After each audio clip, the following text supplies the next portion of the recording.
ओम श्री गणेशाय नमः।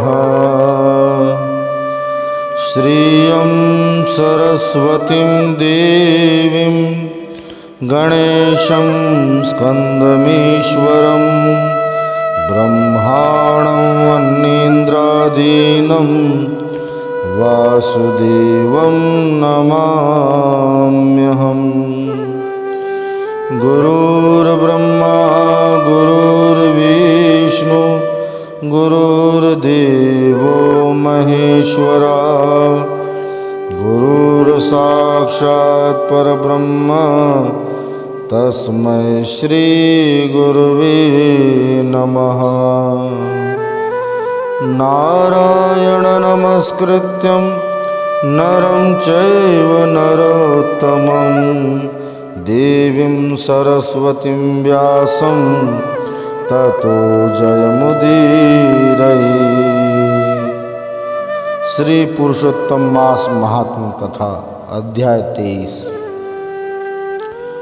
दृढ़ धनवा राजा बोला, हे मुनियों में श्रेष्ठ, हे वाल्मीकि जी, कृपया करके पुरुषोत्तम मास में दीपदान का महात्म बताने की कृपा कीजिए।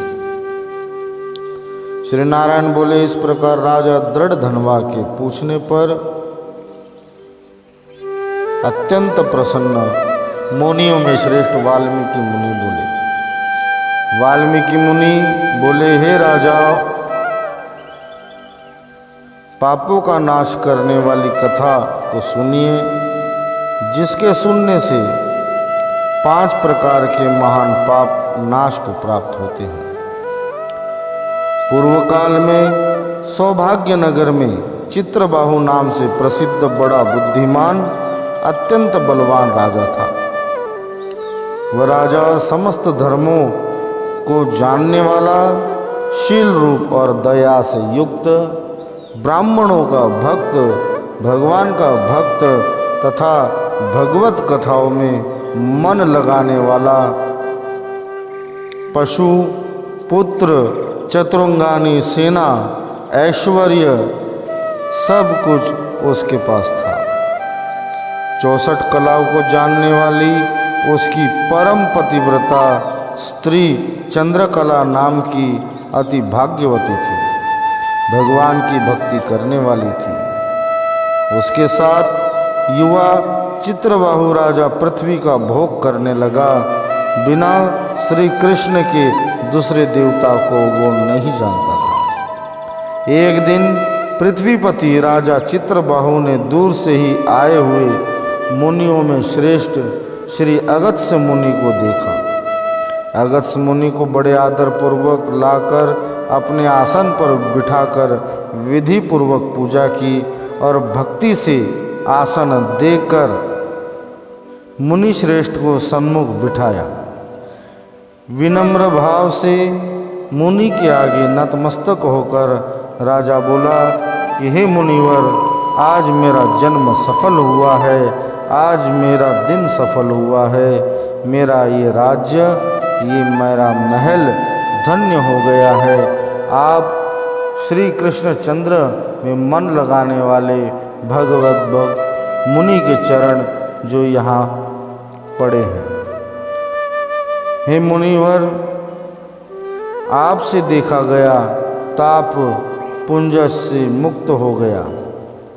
आपको हाथी घोड़े रथ से युक्त मैं ये संपूर्ण राज्य अर्पण करता हूँ। हे मुनि श्रेष्ठ, आप वैष्णव हो, आपके लिए कोई भी अदेय वस्तु नहीं है। वैष्णव को थोड़ा भी दिया हुआ मेरु पर्वत के समान होता है। जो कौड़ी के बराबर शाक अथवा उत्तम अन्न जिस दिन वैष्णव ब्राह्मण को नहीं देता है, वह दिन उसका विफल, ऐसा वेद जानने वालों ने कहा है। जब तक सूर्योदय नहीं होता है तभी तक तारागण की प्रभा रहती है। जब तक वैष्णव ब्राह्मण नहीं आता है तभी तक ब्राह्मण कहे गए हैं। अगस्त्य मुनि बोले, हे चित्रबाहु, हे महाभाग, हे नृप, इस समय तुम धन्य हो। तुम प्रजापालक हो, भगवत भक्त हो। जो राज्य वैष्णव का नहीं, उसके राज्य में वास नहीं करना चाहिए। तुम परम वैष्णव हो। हे राजन, नेत्रहीन शरीर, पतिहीन स्त्री, बिना पड़ा हुआ ब्राह्मण निंदनीय है, वैसे ही वैष्णव रहित देश भी निंद्य है। जैसे दांतों के बिना हाथी, पंख के बिना पक्षी, दशमी विद्या द्वादशी कही गई है, वैसे ही वैष्णव रहित देश है। हे राजन, जो मैंने तुमको देखा, इसलिए मेरी दृष्टि सफल हुई। तुम भगवत भक्त हो। भगवत भक्त आपके साथ बात करने से आज मेरी वाणी सफल हुई। हे राजन, तुमने ये राज्य मुझे दिया है, अब मेरी ही आज्ञा से यह राज्य तुम्हें करना चाहिए। मैंने इस राज्य में तुमको प्रतिष्ठित किया, तुम्हारा कल्याण हो। अब मैं जाऊंगा। श्री नारायण बोले। इस प्रकार कहकर जाने की इच्छा करने वाले श्रेष्ठ मुनि अगस्त को चित्रबाहु राजा की पतिव्रता स्त्री ने परम भक्ति के साथ प्रणाम किया। अगस्त मुनि बोले, हे शुभे, तू सदा सौभाग्यवती हो और भक्ति से पति की सेवा कर। श्री गोपीजन के वल्लभ श्री कृष्णचंद्र तेरी सदा दृढ़ भक्ति हो। इस प्रकार आशीर्वाद दिया। चित्रबाहु बोला, हे मुनिवर, यह विपुल लक्ष्मी मुझे कैसे प्राप्त हुई? यह निष्कंटक राज्य, यह सुंदर पतिव्रता स्त्री तथा पुत्र धन धान्य मुझे किस पुण्य से प्राप्त हुए? आप तो त्रिकालज्ञ मुनि हो, आप सब कुछ जानते हो, कृपया बताने मुझे ये सब कृपया करके बताइए। अगस्त मुनि बोले, हे राजन, मैंने तुम्हारे पूर्व जन्म का चरित्र देख लिया है। इतिहास के सहित प्राचीन उस चरित्र को कहता हूँ। पूर्व काल में सुंदर चमत्कार पूर्व में शूद्र जाति में जीव हिंसा करने में तत्पर मणिग्रीव नामधारी तुम एक भील हुए। सो तुम नास्तिक, दुष्ट चरित्र वाले, दूसरों की स्त्री को हरण करने वाले, कृतज्ञ, दुर्विनीत, शिष्टाचार से रहित थे। धर्म में प्रेम करने वाले, पतिव्रता, महाभागा, मनस्विनी, इसने कभी भी तुम्हारे विषय में दुष्ट भाव नहीं किया। ऐसी यह तुम्हारी स्त्री पिछले जन्म में भी तुम्हारी पत्नी थी। पाप कर्म करने के कारण तुम्हारी जाति ने तुम्हारा बहिष्कार करके घर से और गांव से निकाल दिया। जो कुछ तुम्हारे पास धन बचा था, उसको भी जाति वालों ने तुमसे छीन लिया।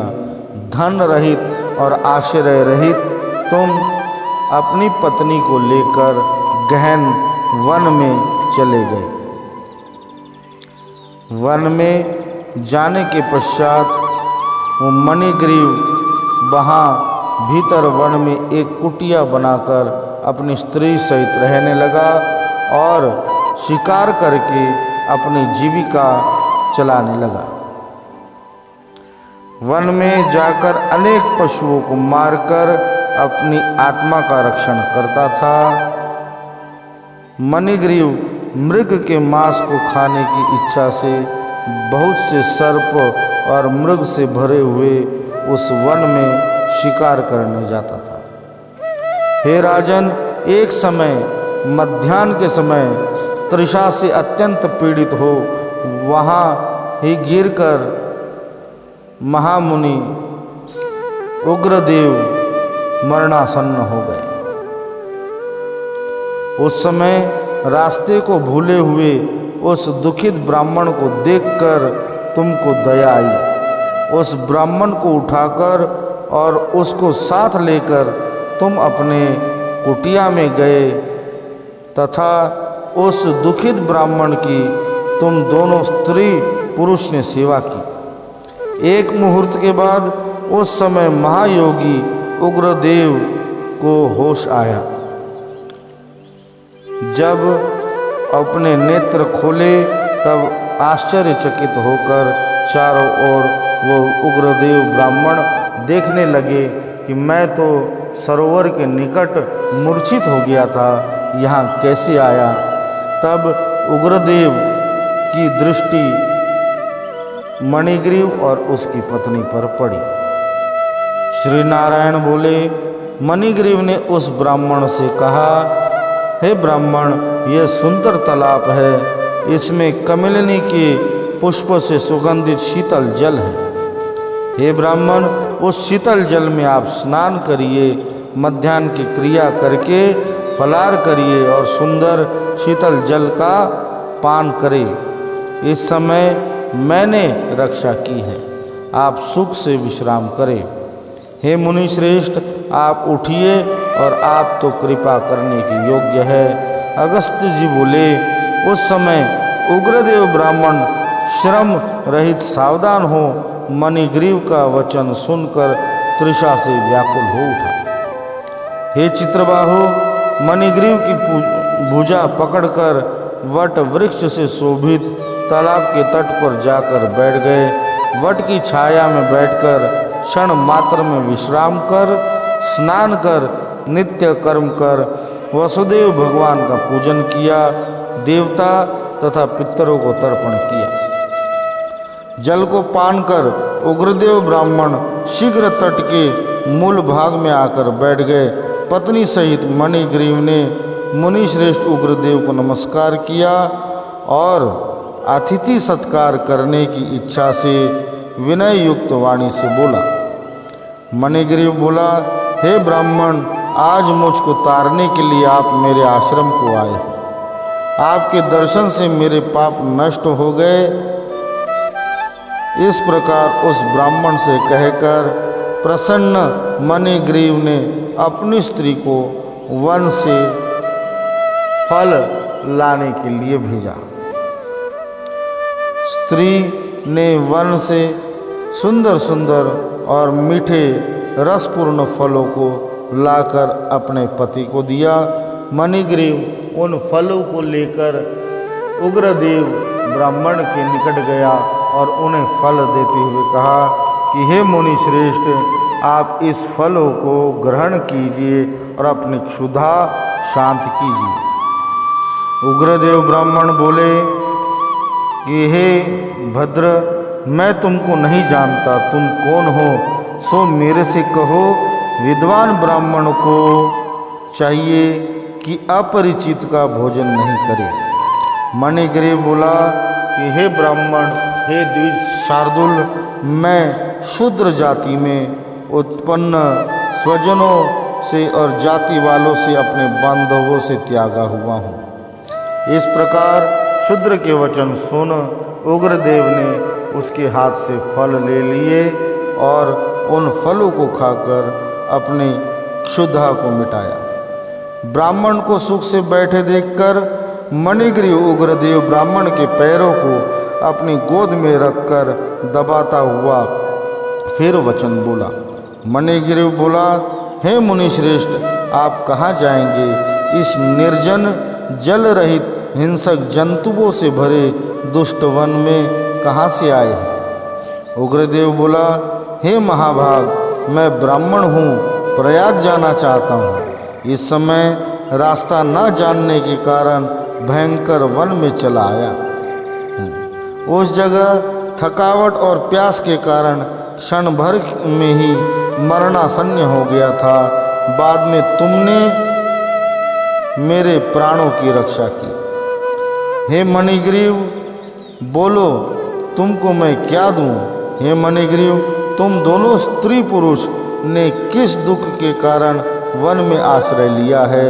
उस दुख को मुझसे कहो, मैं उस दुख को दूर करूंगा। अगस्त्य मुनि बोले, इस प्रकार ब्राह्मण के वचनों को सुनकर अपनी स्त्री के सामने उस मुनीश्वर उग्रदेव की प्रार्थना कर दरिद्र समुद्र को पार करने की इच्छा वाले मणिग्रीव ने अपने कर्म के भयंकर फल रूप वृत्तांत को कहा। इति श्री बृहन्नारदीय पुराणे पुरुषोत्तम मास महात्म्ये त्रयोविंशो अध्यायः। श्री हरि ओम शरणम, श्री हरि ओम शरणम, श्री हरि ओम शरणम।